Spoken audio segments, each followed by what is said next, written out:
Good morning students. पिछले lecture में आपको सरल रेखा में गति चैप्टर के अंक प्रश्न करवाए गए थे। आज उसी को आगे लेके चलते हैं और उसी चैप्टर के आज आपको न्यूमेरिकल्स करवा रहे हैं, तो अपना ध्यान से समझते जाइए, देखते जाइए। ठीक है, कल हमने आपको करीब 12 नंबर तक के न्यूमेरिकल्स करवा दिए गए थे। आज उसी के आगे चलते हैं और देखते हैं क्वेश्चन नंबर 13 क्या कह रहा है।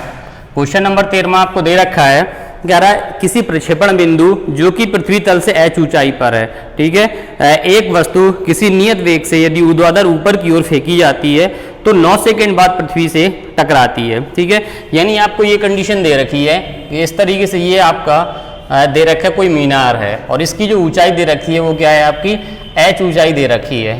ठीक है, h ऊंचाई पर आपका ऊंचाई दे रखी है, एक वस्तु नियत वेग से यदि ऊर्ध्वाधर ऊपर की ओर फेंकी जाती है, ठीक है, तो 9 सेकंड बाद पृथ्वी से टकराती है। ठीक है, पहला एक समय दे रखा है आपका, तो सबसे पहले हम लगाए दे रहे हैं इसमें ऊपर की ओर जब वस्तु फेंकी जाती है। ठीक है, यदि वस्तु, दो कंडीशन है, चूंकि यदि वस्तु u वेग से ऊपर की ओर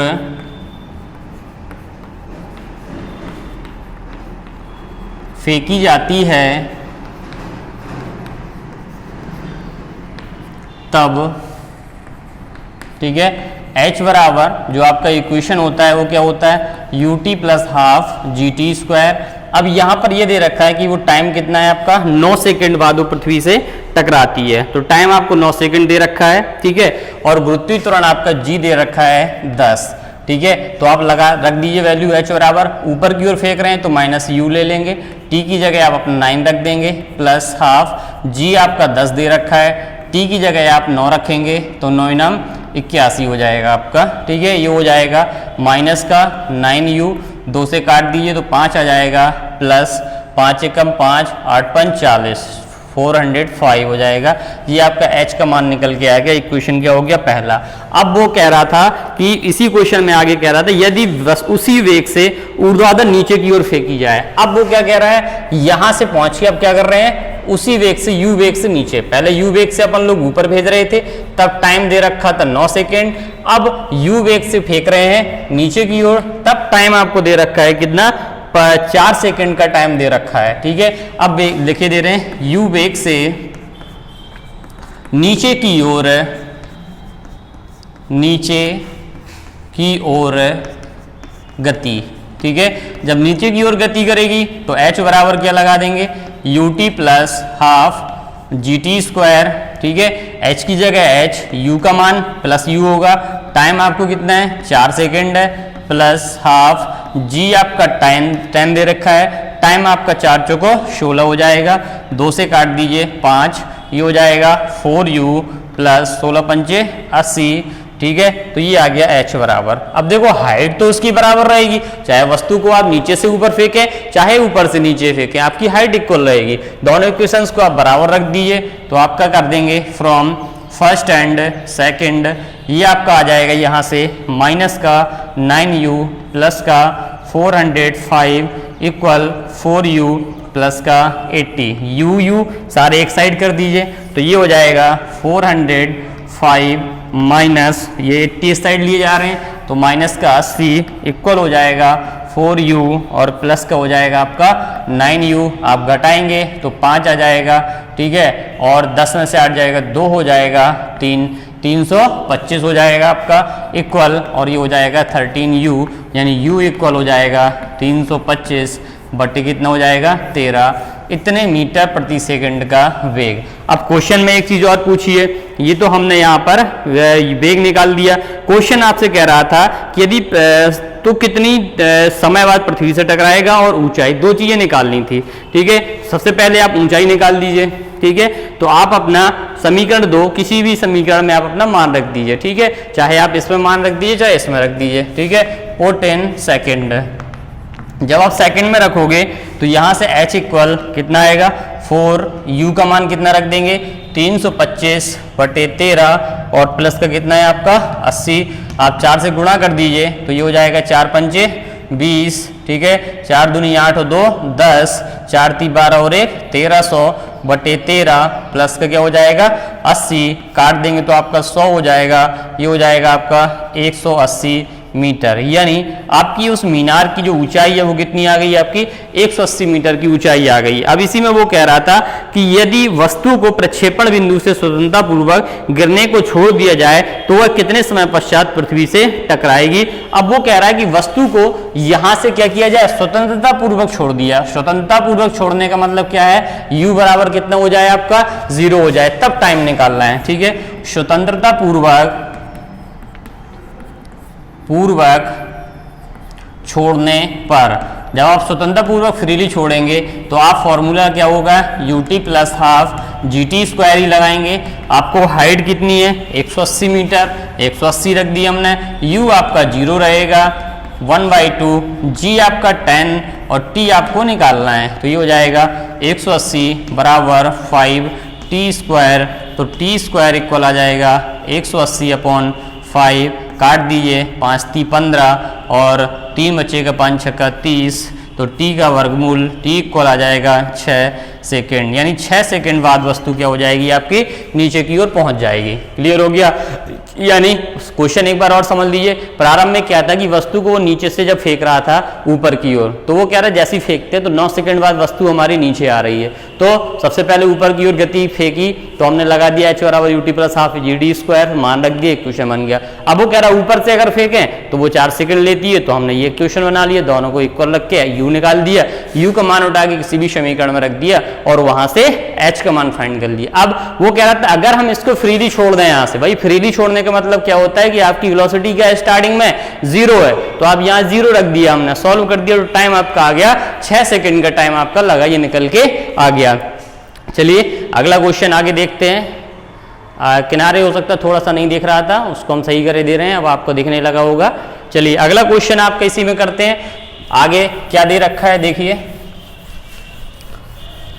क्वेश्चन थोड़ी से कैलकुलेशन वाले हैं, तो कैलकुलेशन तो भाई आपको बनना चाहिए, क्योंकि आप कुछ लोग मैथ भी लिए होंगे, कुछ लोग बायो भी लिए होंगे, लेकिन हाई स्कूल तक तो सबने मैथ पढ़ी है ना, और जब हाई स्कूल तक सबने मैथ पढ़ी है तो कैलकुलेशन आपको आना चाहिए।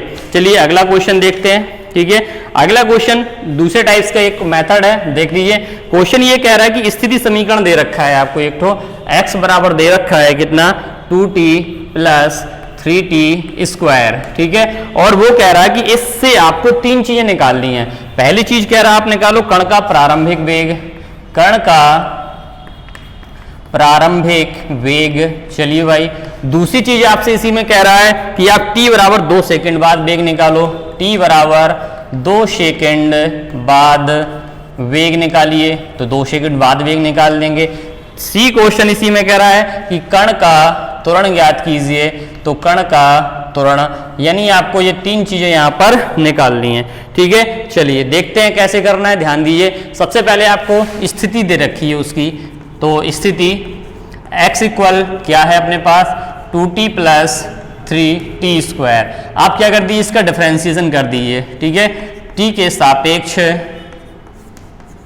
अवकलन करने पर, देखते चलिए, अवकलन करने पर जब आप अवकलन करेंगे तो आएगा dx/dt बराबर 2 कांस्टेंट है बाहर, d/dt, और किसका कर देना है आपको, t का प्लस 3, और ये हो जाएगा d/dt, और किसका कर देना है आपको, t² का। भाई सिंपल सी चीज है, t का अवकलन करेंगे तो कितना आएगा, 1 आएगा, तो 2 × 1 प्लस 3। ठीक है, अब t² का करेंगे तो 2, t की पावर 2 - 1। अगर किसी को फॉर्मूला नहीं मालूम है तो यहाँ हम अवकलन का फॉर्मूला आपको लिखे दे रहे हैं। ये होता है d/dx, यानी x का x के रिस्पेक्ट में करेंगे तो क्या होता है 1। अगला इसी का फॉर्मूला होता है d/dx, x की पावर n का अगर करना है तो होता है nx की पावर n-1, यानी जो पावर होती है वो आगे आ जाती है और उसी पावर में से एक आप घटा देते हैं। तो सेम वही किया हमने, 2 आगे आ गई, 2 में से 1 घटा दिया, ये आ जाएगा आपका 2 प्लस 3 दूनी 6 t आ जाएगा आपका, और यहाँ चल रहा है आपका dx बटे dt। अब ये आपको मालूम होना चाहिए कि dx बटे dt यानी विस्थापन बटे समय अंतराल किसके बराबर होता है, आपका वेग के बराबर होता है। तो ये आपका वेग के लिए एक इक्वेशन बन गया। अब आपको जो भी कुछ करना है यहीं से करना है। सबसे पहले उसने कहा था कि प्रारंभ में वेग, भाई प्रारंभ में जब वेग निकालना है पहली चीज, ठीक है, प्रारंभ में वेग, तो आपको मालूम होना चाहिए कि प्रारंभ में जो समय होता है आपका t होता है वो आपका 0 होता है। तो आप इसमें 0 रख दीजिए। जब आप इसमें 0 रखेंगे तो वेग जो हमारा v होगा वो कितना हो जाएगा, 2 + 6 × 0, यानी आपका आ जाएगा v आ जाएगा 2 मीटर प्रति सेकेंड, यानी आपकी वेग निकल आएगा प्रारंभ में। फिर आपका इसी में अगला क्वेश्चन वो बोल रहा है आपसे, बी क्वेश्चन कह रहा था कि t बराबर 2 सेकेंड बाद वेग, क्या करना है, t बराबर 2 सेकेंड बाद वेग निकालना है। जब आपको 2 सेकेंड बाद वेग निकालना है, चूंकि वेग का जो आपका फॉर्मूला था वो क्या था, 2 + 6t था, तो हमने लगाया 2 + 6 है, और t की वैल्यू आप 2 रख देंगे तो आपका आ जाएगा 2 + 12, 12 और 2 14, ये आ गया 14 मीटर प्रति सेकेंड, ठीक है, यानी आपका आ गया 2 सेकेंड बाद वेग। तीसरी चीज क्या निकालनी है, इसी में कण का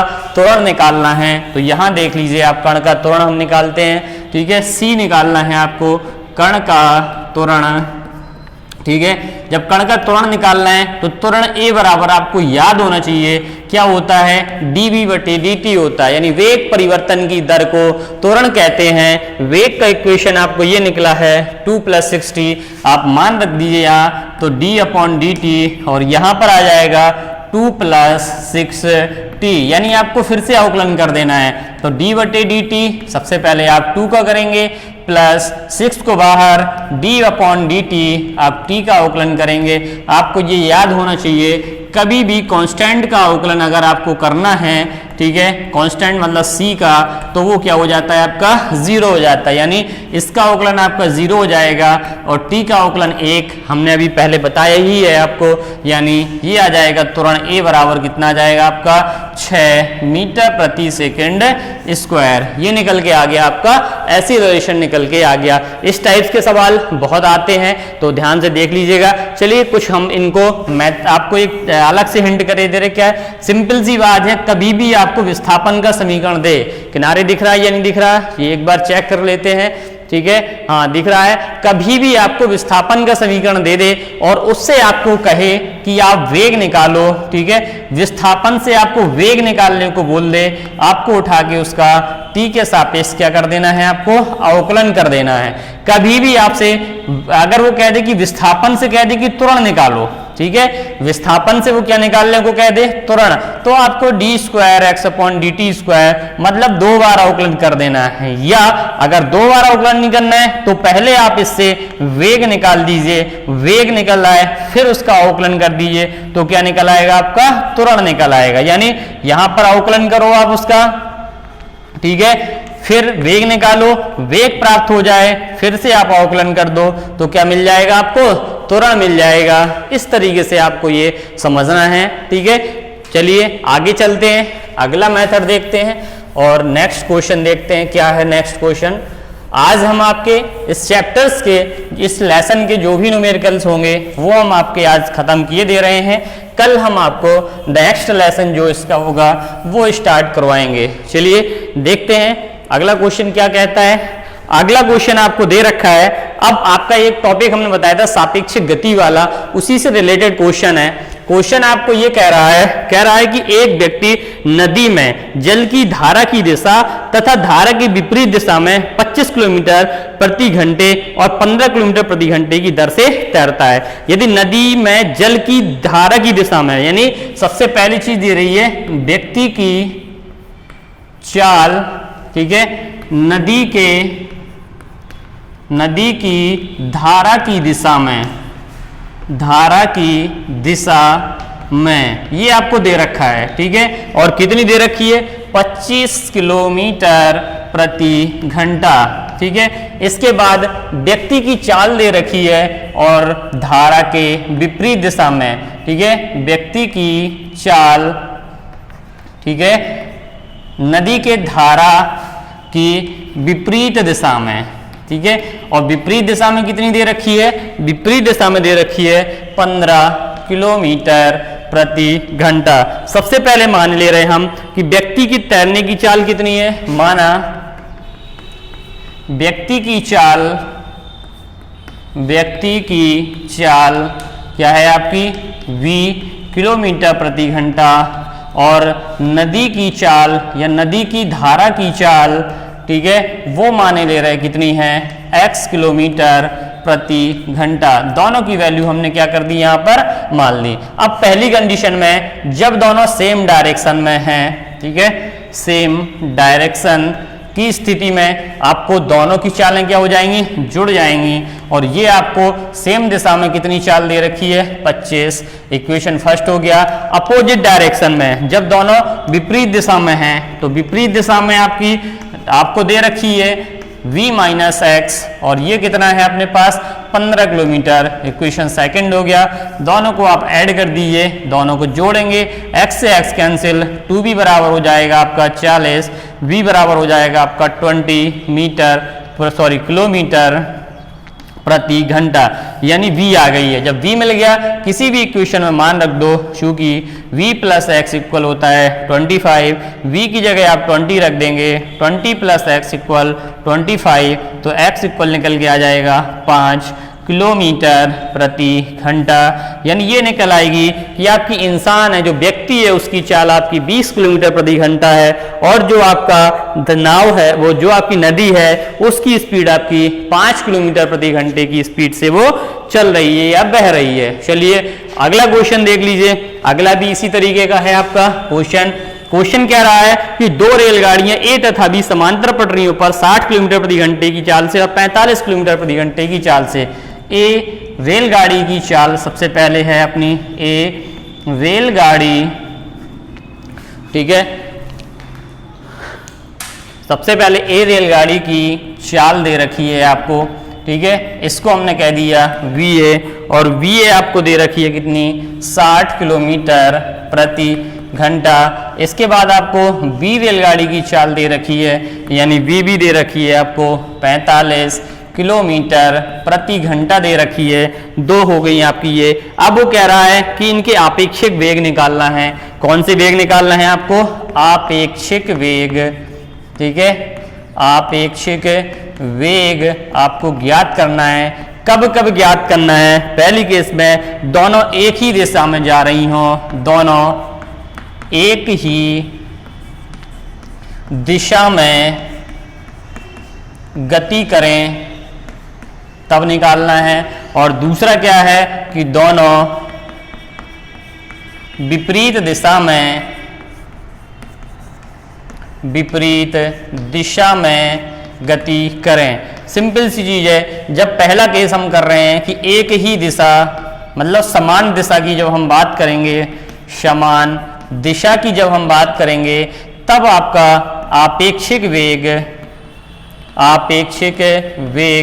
ठीक है, VBA, ठीक है, या VAB हमें निकालना है, तो क्या हो जाएगा आपका VA माइनस VB, ठीक है, यानी दूसरे का वेग माइनस पहले का वेग, तो आपका 60 माइनस 45 घटा दीजिए 5, ठीक है, और 5 में से 4 जाएगा 1, 15 किलोमीटर प्रति घंटा। ये आपका पहला हो गया। दूसरा केस क्या रहा था कि जब विपरीत दिशा में हो, ठीक है, विपरीत दिशा में, तो जब विपरीत दिशा में निकालना हो तब VAB का मान क्या हो जाएगा, VA, ठीक है, माइनस, भाई BB बदल जाएगी डायरेक्शन, तो माइनस की ले लेंगे, यानी 60 माइनस माइनस माइनस प्लस हो जाएगा, 60 प्लस 45, 7 4 5 और 6 4 10, 105 किलोमीटर प्रति घंटा। ये हो जाएगा आपका VAB, ठीक है। इस तरीके से ये आपके निकल के आ गए कि जब सेम डायरेक्शन में थी तब आपका अपेक्षित वेग क्या था, और जब आपका विपरीत दिशा में थी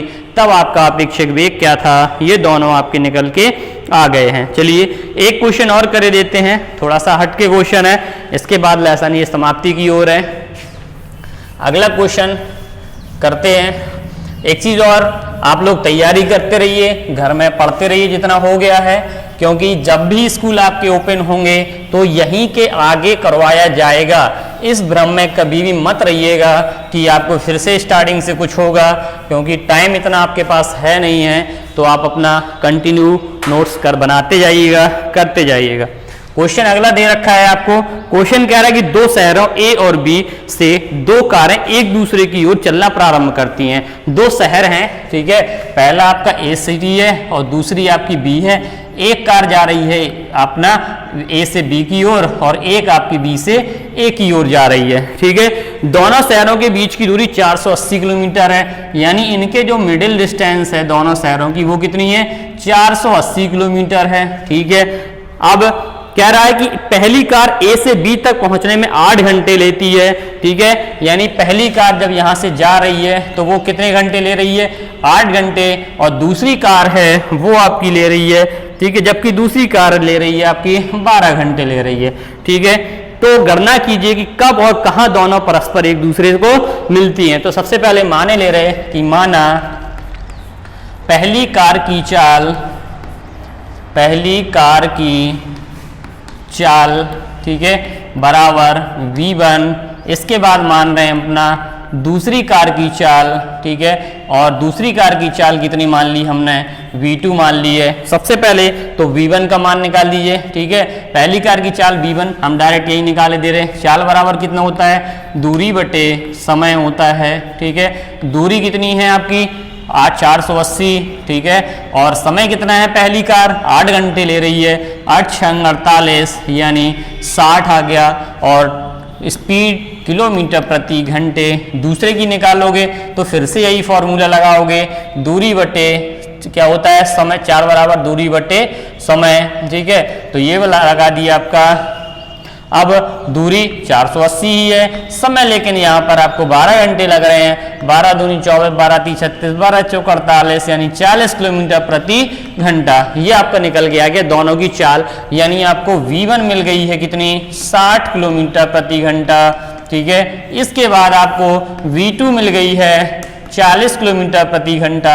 अब आगे बात करते हैं आपको क्या करना है, ठीक है। v1 v2 मिल गई है। अब सबसे पहले आपको ये निकाल ली है कि वो कहाँ मिलती है, तो हम निकाले दे रहे हैं कि 8 घंटे में, ठीक है, यानी 60 किलोमीटर की स्पीड से अगर वो जाए तो वो कितनी स्पीड कितनी टी समय में कितनी दूरी चले ले। माने ले रहे हैं कि माना दोनों